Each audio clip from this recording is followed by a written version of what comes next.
Wow, thanks. Great to see so many people here. So finally filled in. I gave a presentation earlier to kick this off, and there weren't quite as many people, but happy to see you all here today to talk about bringing brands into your games. So my name is Darren Smith. I'm the VP of Product at Epik. Epik is the leading B2B NFT platform that works with giant entertainment IP and AAA game companies to bring brands, to create in-game marketplaces and NFTs into those games. We have years of experience as a digital licensing agency, bringing brands into games. And our current client roster includes giant entertainment IP and other companies, including Tencent, Garena, Universal, and many more. A little bit about me, for those of you who weren't here earlier, I'm a video game industry veteran. I was at Nintendo for 20 years, working on the development of game consoles like the Nintendo 64 and the Wii and the 3DS. I worked on some games with Mr. Miyamoto and some other cool things, and was very happy while there. I retired from there in 2011 and did some consulting in the video game industry. And in 2018, I joined Epik with a mission to bring NFTs into games. So today I'm going to bring something to you at the execution level. First, I'm going to talk about the psychology behind the NFT hype. Then I'm going to talk a little bit about the business of licensing and how it works.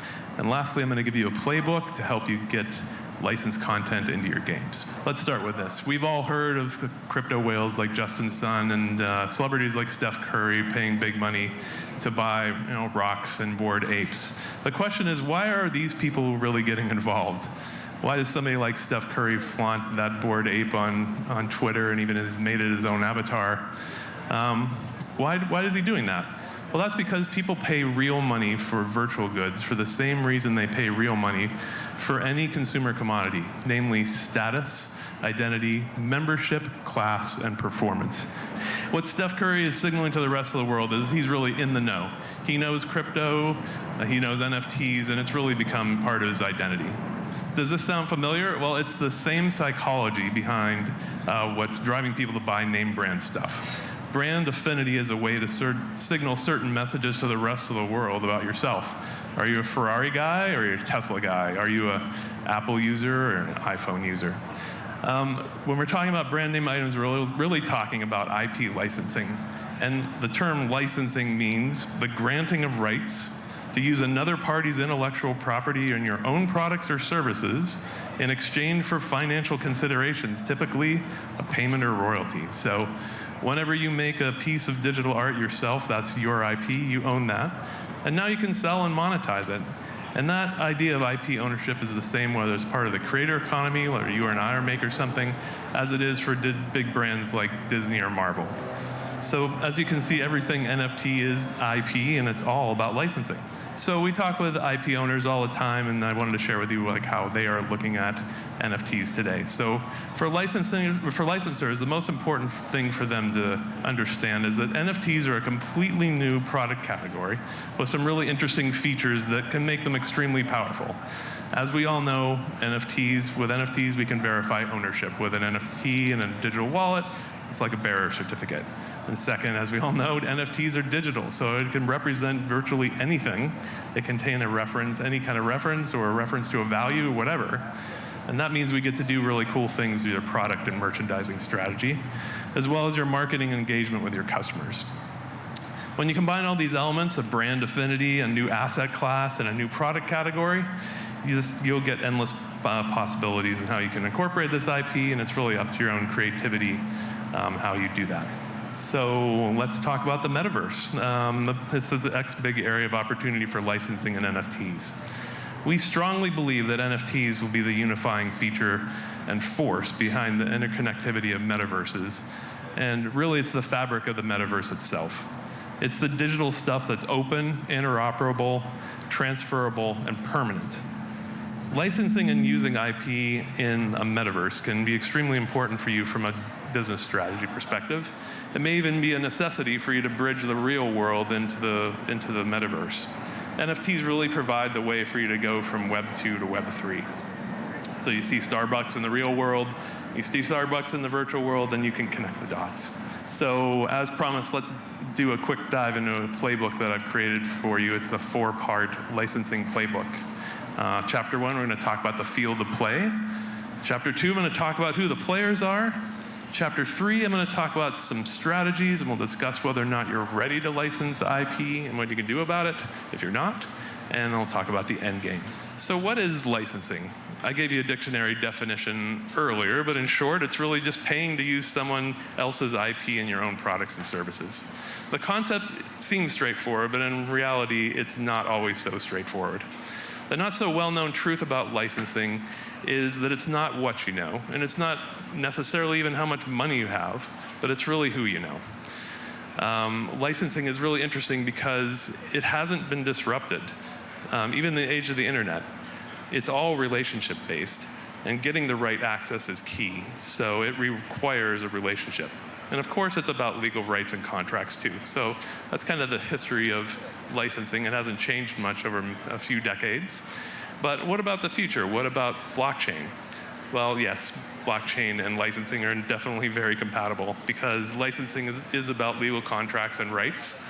And smart contracts give us a way to improve the creation and enforcement of those rights and removing some of the friction and the overhead. And that's the future we're really working towards at Epik. We're using tech to create some solutions that help us overcome some of the complex workflow in licensing. Well, let's talk about the players. And let's start with your opponent, the licensor, the IP holder. One of the most important things to understand is the mindset of the licensor. You're going to be sitting down with them at a negotiation table, and it's really important to understand what their biggest motivations are. Yeah, money is important. It's definitely a consideration. But you may find that the bigger the brand, the less interested they are in money, and the more they are interested in their own reputation. Different licensors may also have different strategies in how many deals they want to do at any one time. This may be a good analogy here. Might be that some licensors might want to be more like Robert De Niro, who appears in something every once in a couple of years, versus those that want to be more like Dwayne "The Rock" Johnson, who's in virtually everything, everywhere, all the time. There's also a lot of things that are part of the licensor that might not be under your control. Things like the structure of the company. Some might just be an individual single owner company, a family-run IP, or it could be a giant publicly traded company with a licensing committee. It's not a simple situation since every IP is different, and you should really understand them best to know how to approach them. That brings us to another player who develops your IP strategy, and that's the quarterback. The quarterback is really thinking about who's doing all this activity for you and who's the one who's going to help you navigate all this stuff. Licensing is really complex, so what's your plan? How are you going to access these IP owners? How much are you going to pay?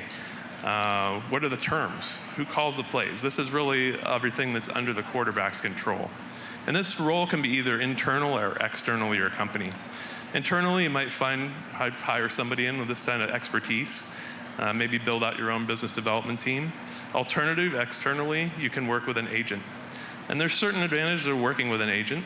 A good way to look at working with a licensing agent is like working with a real estate agent when you're buying a house.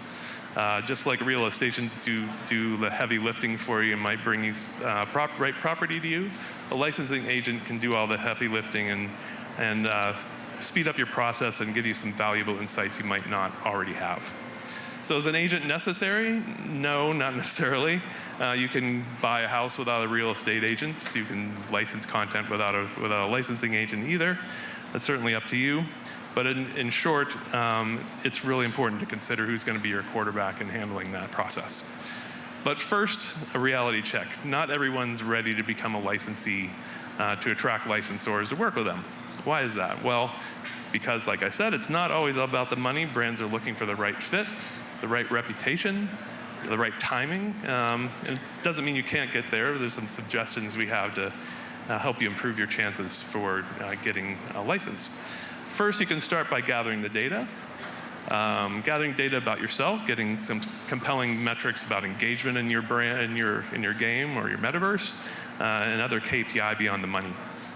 You should also be open-minded to the IP you want to work with. In the marketplace, some of the best performing collaborations that we've had have been when there wasn't quite a perfect fit between the IP and the game, but it's that kind of difference is the fun stuff that you don't normally see, and it can make the game actually fun. You can also join forces. Don't go it alone. Epik has been really successful in putting IP into multiple games at the same time under the same campaign. And this is something you can do too if you don't want to buy the IP on your own. So there's definitely ways you can get access to IP and increase your attractiveness to IP owners. Approach it like a journey, and maybe someday Disney will come knocking at your door. The name of the game with IP is content, and there's nothing more exciting than new original content. And crossovers are an awesome way to create new content and new merchandise that's actually perfect for digital collectibles. These crossovers happen in a number of different categories. It happens on music all the time when artists collaborate with one another. It happens a lot in fashion. Supreme and Louis Vuitton is one example. And it also happens in games. Games companies do it all the time, and it's exciting and unique. And it happens, when it does happen, it's an idea that you can explore with your own IP. Let's talk about the end game. One of the first things you should do as you start down this road of licensing IP is to ask yourself why. In our experience working with hundreds of game companies and marketplaces, the reason we most hear are to increase user engagement. Brands give you more marketing tools to play with. To increase user retention, brands give you some fresh content that keeps players coming back. To increase monetization, name brands sell, and there's definitely an opportunity to capitalize on that. Another reason to license IP is to boost your game's profile. This creates more credibility for your company. Working with big brands definitely adds perceived value to your customers and to your investors. Think about all of that before you start making big investments into IP. Last slide, please. So to summarize the playbook we put together for you to help you on your IP journey, we have 1, know and understand the field the player on. 2, know the players, pick your team, and most importantly, that quarterback. 3, execute your strategies to get your licensed IP. And 4, start with the end in mind and ask yourself why. Thank you all. I hope you learned something about the business of licensing. And please visit our booth on the entrance to the west entrance of the hall there. And also please check all the cool stuff we have on our website at epicprime.com. Thank you, and enjoy the rest of the conference.